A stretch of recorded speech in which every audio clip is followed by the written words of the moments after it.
Chancellor Fitzpatrick, President Dickinson, board members, faculty, friends and family, and graduates. It is with great pleasure that I present to you the Honourable Jane Marie Cordy. Warren Bennis, in his book on becoming a leader, states, "The point is not to become a leader. The point is to become yourself and to use yourself completely, all your gifts, skills, and energies to make your vision manifest. You must withhold nothing. You must, in sum, become the person you started out to be and enjoy the process of becoming."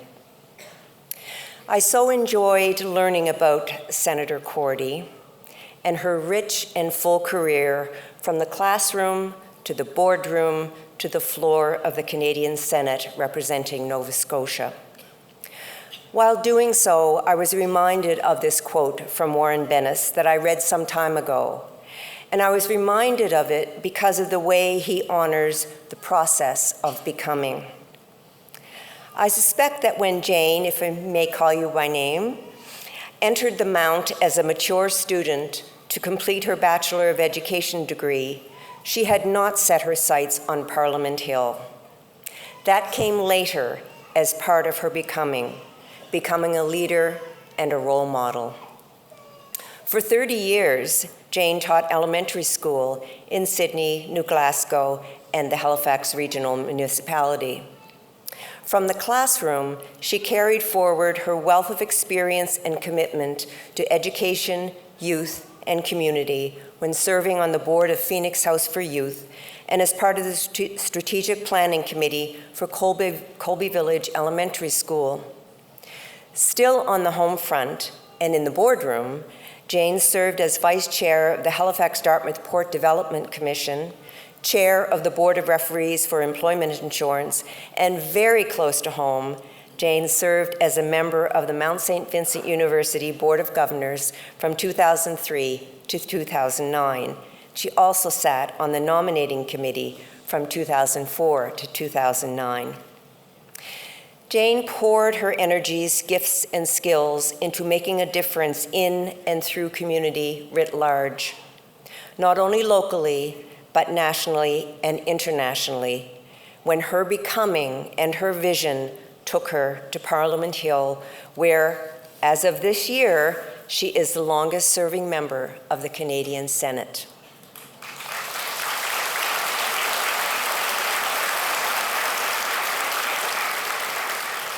Whether that was her explicit vision, I don't know. However, it certainly is manifest in her accomplishments over the many years of dedicated public service. She's past chair of the Canadian NATO Parliamentary Association and served as international vice president of the NATO Parliamentary Assembly, representing North America on the Assembly Executive. She's also a vice president of the Civil Dimensions of Security Committee in the Assembly and continues to be involved with the NATO Parliamentary Association and the Canada-US Parliamentary Association. Previously, Jane was the chair of the Senate Committee on Internal Economy, Budgets, and Administration, and also a member of the Senate Committee on Foreign Affairs and International Trade. As part of the current session of Parliament, Jane sits on the Standing Senate Committee on Fisheries and Oceans and the Standing Committee on Rules, Procedures, and Rights of Parliament. Thinking back to the quote from Bennis, in which he asserts that leadership is about becoming the person you started out to be, for me, that connects Jane's influential advocacy work for seniors, women, mental health, racial justice, and prison reform with her career beginnings here at the Mount.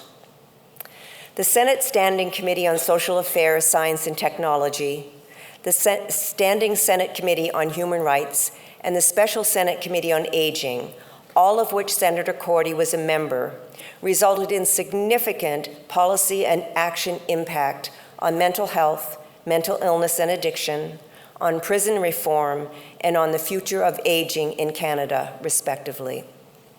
In 2021, Jane became the first National Ambassador for Veterans Emergency Transitional Services Canada, that's VETS Canada, an organization dedicated to assisting homeless and at-risk veterans with reintegration into civilian life.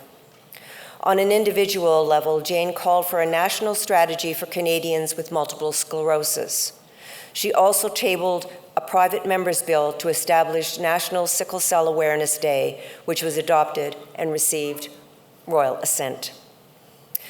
Of special significance for me as a faculty member in graduate studies and lifelong learning with a research focus on aging is Senator Cordy's role in issuing the Special Senate Committee on Aging final report, Canada's Aging Population, Seizing the Opportunity, in which the authors challenge the prevalence of ageism in Canadian society, promote supportive contexts for healthy aging and well-being, and note the relationship between quality of life and longevity and lifelong learning, advocating for better access to learning opportunities, including access to formal continuing and higher education. And I personally thank you for that work. The Mount's strategic plan, Strength Through Community, vows, and I'm quoting, a commitment to community in every sense of the word, close quotes. The Mount's purpose, as stated in our strategic plan, quotes, is to foster the education of women and other engaged thinkers while committing to social justice and to an equitable, diverse, inclusive, and accessible community, close quotes. Mount St. Vincent University is proud of its history of commitment to educating socially responsible citizens. It is quite fitting that in this, the Mount's 150th anniversary, we are honoring an exemplary citizen and Mount alumna who has, throughout her professional and political career, been a champion of social justice and social responsibility.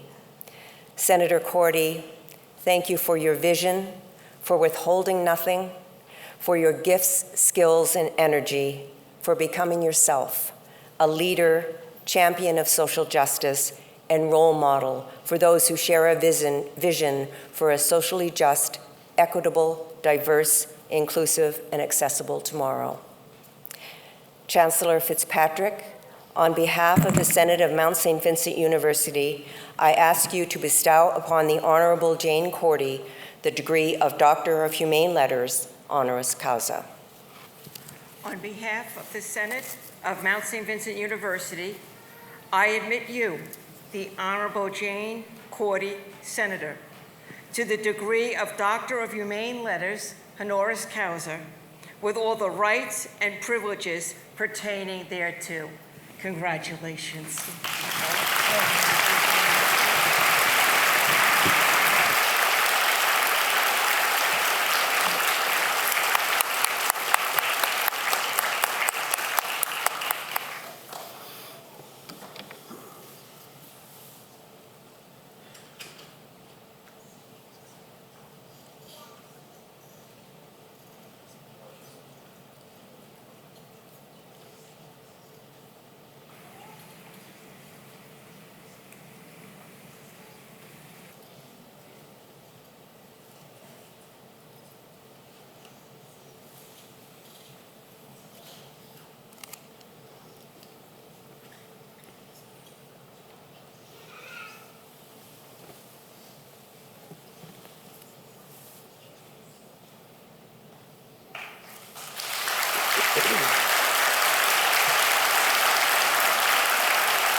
It's my pleasure to invite Senator Cordy to the podium to deliver the convocation address to the graduates.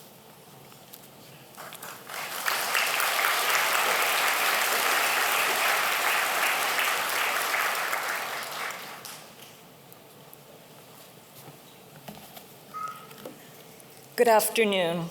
President, Vice Chancellor Dickinson, Chancellor Fitzpatrick, board members, alumni, family, friends, welcome to everyone this afternoon. It's a very special day for me.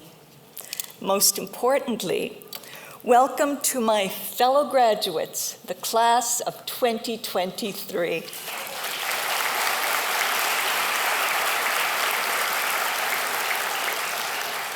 When I look at our graduating class today, I'm honored and I'm excited to be here. I'm also a bit envious of you, as many of you are just beginning your careers with so much left to come. I grew up in Sydney, Cape Breton, as the oldest of 8 children. More Cape Bretoners in the audience, I see. My dad worked at the steel plant. My mom had been a teacher, but in those days, women left their jobs as soon as they got married. I'm just telling you this so that you understand that most senators come from a humble background. I graduated from Teachers College and started teaching in 1970, in the olden days. At that time, teachers who were 3 months pregnant had to quit teaching, not take a leave, but quit. The mayor of Sydney at the time was also chair of the school board, and he rationalized that decision by saying that pregnancy was a self-inflicted injury. Now, I'm pretty old, but I still haven't figured that one out. When our first daughter was born in December of 1977, I returned to teaching the middle of February. There were only 8 weeks leave at that time. During my time in the Senate, I was proud to vote in favor of legislation for maternity leave with benefits of up to 35 weeks. And later, a more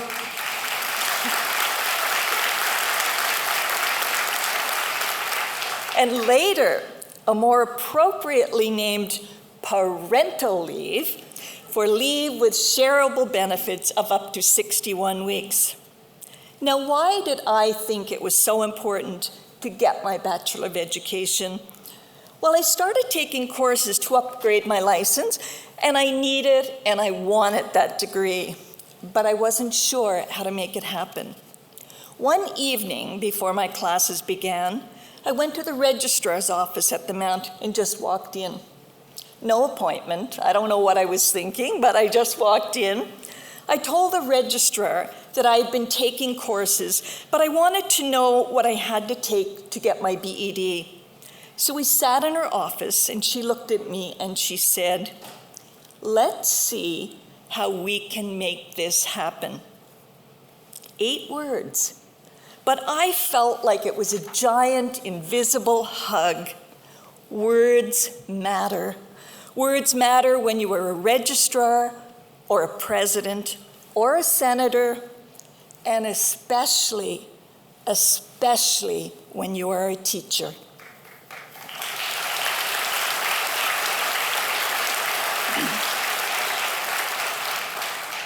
So how did I go from teaching grade 2 at Colby Village Elementary School to being a senator representing Nova Scotia? I was very involved in our community. I did a lot of volunteer work. I won't list them because you've already heard them today. I say this to you to tell you that volunteering is a lot of fun.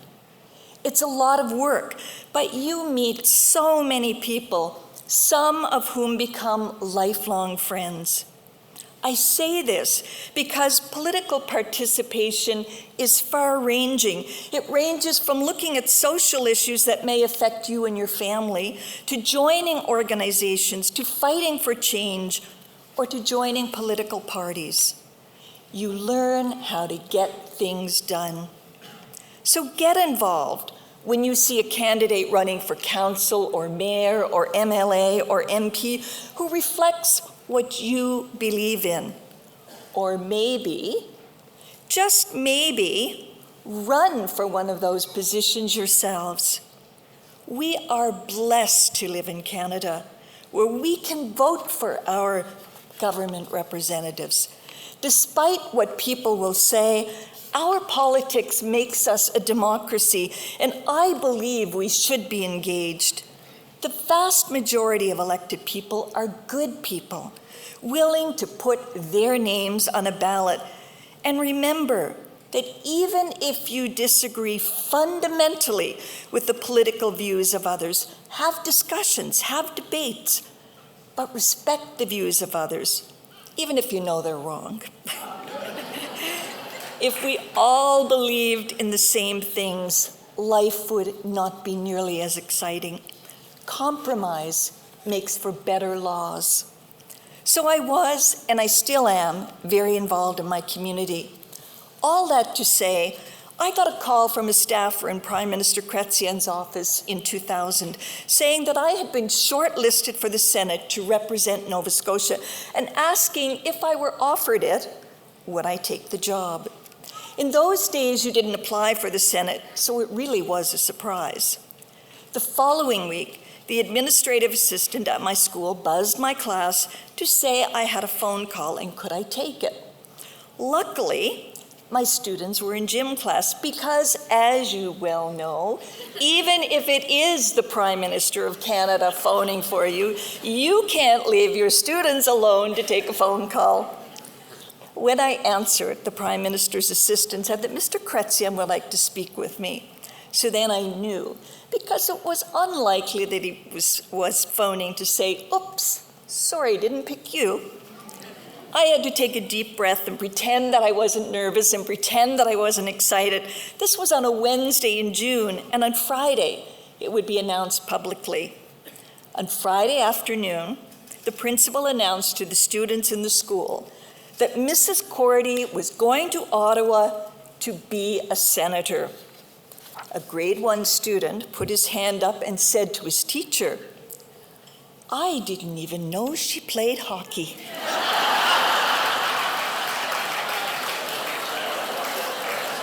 Now, hockey was a big deal at Colby Village Elementary School. There was a grade 5 student in the school who even then was known as a pretty good hockey player by the name of Sidney Crosby.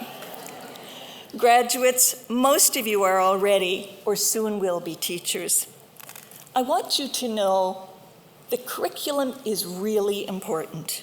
You've taken courses on teaching math and science and reading. You'll have professional development days when you have time without students to learn from consultants and other professionals. You'll ask questions and talk with other teachers, or I hope you will.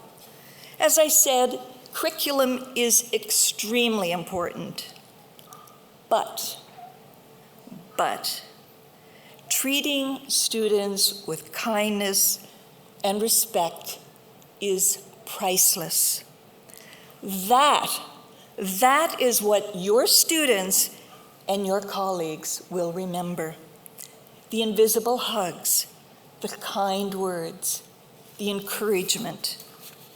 A few years ago, I got a call in my office in Ottawa. It was a former student who had just learned that I was in the Senate. She phoned to tell me that she had never forgotten me. She said that I always said to her, you can do it, you can do it. She told me that she remembered that all the way through school when she was faced with challenges. Knowing that I was a Mount grad, she was also delighted to tell me that her daughter was in the education program at Mount St. Vincent. For those of you who teach young students or who will teach young students, they will spend most of their waking hours with you. For those working with older students, in addition to teaching the curriculum, you will be guides on the side, teaching and listening and offering wisdom that students may or may not heed. Graduates, you are going to make mistakes in life. Mistakes are part of life. Those who don't make mistakes are those who do nothing. And to me, doing nothing should not be your option. Now, Taylor Swift had this to say about making mistakes. I looked at other people, but I figured at my age you wouldn't know any of the people that I was referring to, so I checked out Taylor Swift. She said, I became a young adult while being fed the message that if I didn't make any mistakes, all the children of America would grow up to be perfect angels. If I did slip up, the entire earth would fall off its axis and it would be entirely my fault. It was all centered around the idea that mistakes equal failure. She went on to say, that has not been my experience. My experience has been that my mistakes led to the best things in my life. We all make mistakes, famous people or people like us. We hope they aren't really big mistakes. So learn from your mistakes, apologize if you should, and move forward. Graduates, these are challenging times for many families.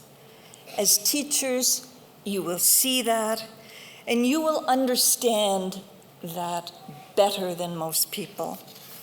Be caring, be helpful, use your talents and your resourcefulness.